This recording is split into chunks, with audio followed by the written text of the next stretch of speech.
Pondo ng gobyerno ginaganyan nila. Sa ganitong sitwasyon namin ngayon, ma'am, nagigipit kami. Kung sino lang magbabanta, kung sino magbabanta. Sana tapusin na natin itong issue na to. Tapusin ang korupsyon sa bansang Pilipinas. Nag-file din si Senator Trillanes at saka kahapon ata si General Anyo ng kaso na kasama si Attorney Baligod, kasama si ako, Mike Defensor, at saka si, if I'm not mistaken, si Cathy Binag at saka si Lorraine Badoy.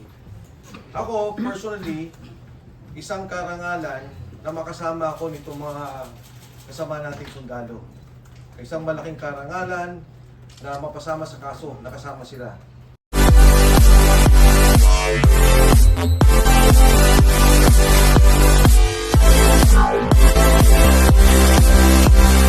Sa pagsisinungaling daw ninyo at ang pagdadawin sa kanila sa sinasabing $2 million. May gusto ko ba mag-react sa inyo, sir?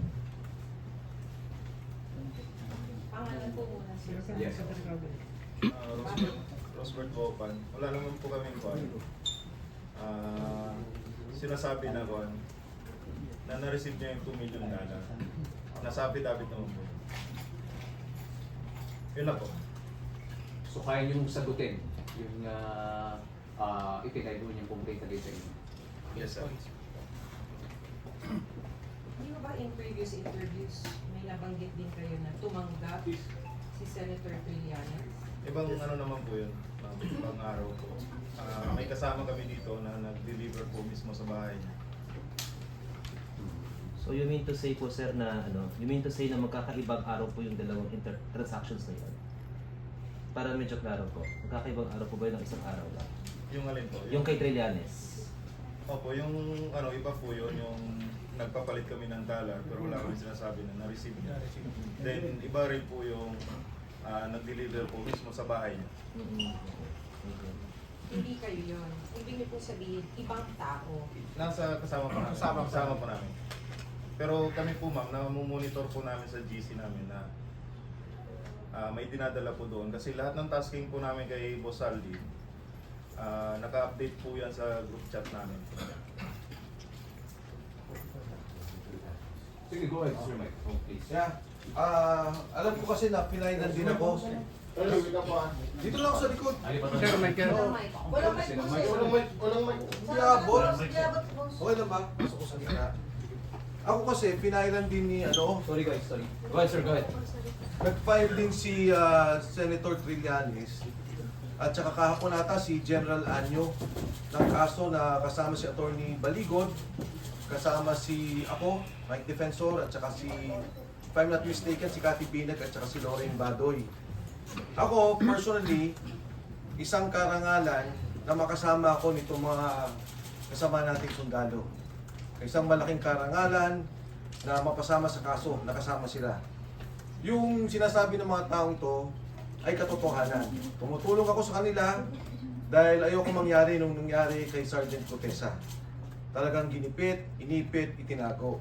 Nandito ko para ipakita yung tulong sa kanila noon pa man nung sila ay lumabas sa Club Pilipino. Kaya yung mga sinasabi ni General Anyo at ni Senator Trillanes, dapat ang trabaho nila alamin ang katotohanan. Dapat ang trabaho nila tingnan yung aligasyon ng kapwa nila sundalo. Ang mga sundalong to hindi nagsisinungaling. Kung gusto nilang malaman yung katotohanan, tanungin nila. Huwag yung ginigipit nila yung mga tao. Handa akong tulungan sila, handa akong marap sa kaso. At muli, inulit ko, karangalan ko makasama ang matatapang at makabayan nating sundalo sa darating na panahon. Ay, excuse me, may we get a reaction from the group? Ikaw po, Congressman Defensor, kung kaya niyo po. Kasi meron pong nalabas na isang letter na dininay ng isang active personnel na umano'y signatory doon sa mga members of AFP and PNP doon po sa Baligod 18. Dininay po niya, napanauthorize na po niya sa kanyang counsel, sinabing he denied his involvement, his signature doon po sa mismong support niya within the group. Any comment po that, sir? Any comment on that? Ako, wala akong nagiging problema dyan, you know. Ito yung retired officers that gave their support. Yes. Oh, wala namang But the personnel involved was an active police personnel. an Tapos active police. Okay, walang Akong alam doon, walang alam itong mga sundalong to tungkol doon. Kung may effort among the retired soldiers to get the support, nasa kanila yon. So yung pag-reject niya doon o pag sinasabi niya hindi totoo, wala namang kaming doon, wala namang kaming debate. At naintindihan naman namin sa mga aktibo na natural lamang na wag muna magpakita ng pakikisa dahil lumalabas o pinapalabas nila ng politika. Is it? Well, kung meron silang interpretasyon ng politika, bahala sila. Pero ang importante rito, ano ba yung katotohanan doon sa sinabi? Si Saldico nagsalita. Sabi nila si Saldico ang magnanakaw. May kaso sila. Mga kasamahan ni Saldico to eh.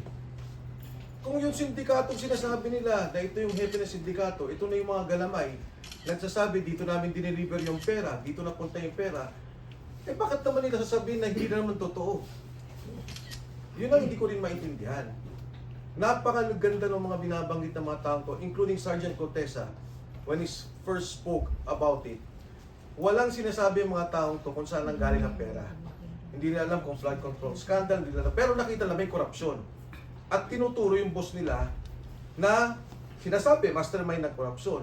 Ngayon nagsasalita naman sila na dito kami nagbigay ng pera, yung pasok ng pera, hindi pa nga nila alam dahil kay Mark Tex Sayon, tsaka kay Paul Estrada. Bakit naman sila yung gigipitin? Ba't kami yung iipitin? Kaya ako, actually, wala naman akong alam dun sa affidavit eh. Alam niyo yan na hindi ko sila kasama nung ginawa nila yung pangungusap nila. Pero, sinasabi ko, yung sinasabi nila. At tinitindigan ko sila. Bakit naman sila yung kakasuhan?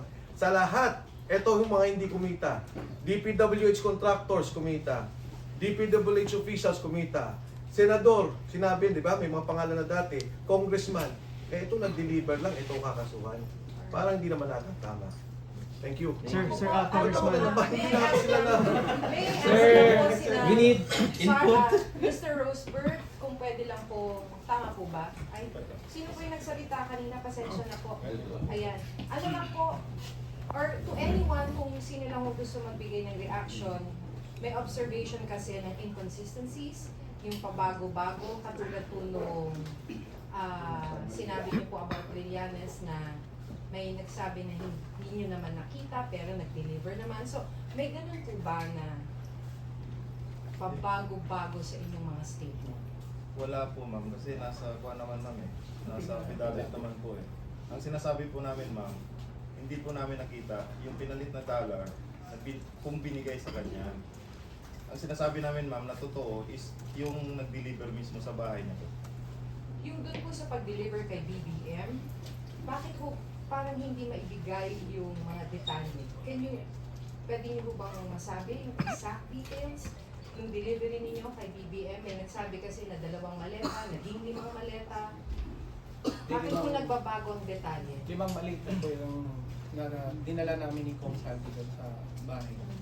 Saan po eksakto? Sa Ilocos po. Saan po sa Ilocos? Nandun na po ma'am sa affidavit. Ang nakalagay lang po doon ay sumakay kayo ng eroplano, tama po ba? Tapos nagpunta kayo ng Ilocos. Yes po. Pero saan po doon? Pwede po bang humingi pa ng detalye? Saang bahay? Saang syudad? Lawag, Paway, Paway? Vigan. Alam niyo po kaya yung ganun dito? Pwede po ba? Yung ano po, may lake po. Ilan po yung... May ano, boss? Yung may lake. Sa lake. Paway mo.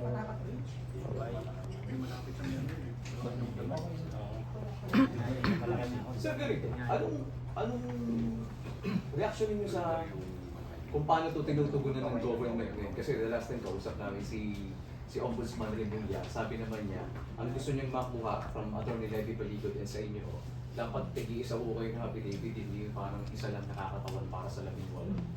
Ano po bang reaction niyo? Sir, para sa amin sir, si attorney na lang po ang sasagot sa mga ganyang tanong sir.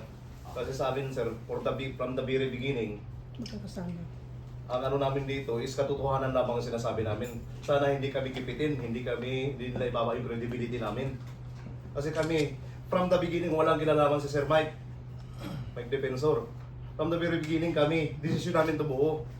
Nailahat na namin kasi sobra na mag-18 point something trillion ang utang ng Pilipinas. Paano yung mga anak namin? Paano kami, mamamayang Pilipino, mahihirap? Saan namin pupulutin sunod na araw yung mga anak namin? Saan namin pa Ang pondo ng gobyerno ginaganyan nila. Sa ganitong sitwasyon namin ngayon, ma'am, nagigipit kami. Kung sino lang magbabanta, kung sino ang magbabanta. Sana tapusin na natin itong issue na to.